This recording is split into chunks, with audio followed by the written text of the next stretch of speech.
বিদেশ থেকে এই আইটেমগুলো আসতো, এগুলা বিদেশে এলসি করে আসতো।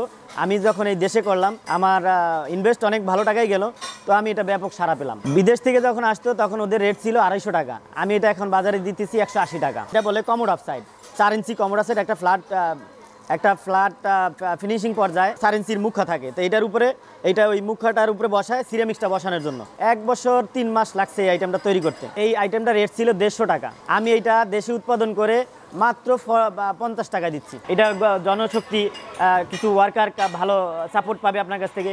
এই দেশের টাকা দেশে থাকবে, এই দেশের টাকা বিদেশে যাবে কেন? উদ্দেশ্য ছিল যে আমি বাংলাদেশে আসলে ছোট্ট একটা উদ্যোক্তা হতে চাই। যেমন উদ্যোক্তার বলতে অনেক ধরনের উদ্যোক্তা আছে, আমি এক্সক্লুসিভ কিছু আইটেম তৈরি করব যেগুলো বিদেশেই আসতো, এই দেশে তৈরি করে আমি দেশকে দেখিয়ে দিতে চাই যে এই দেশেও অনেক কিছু করা সম্ভব।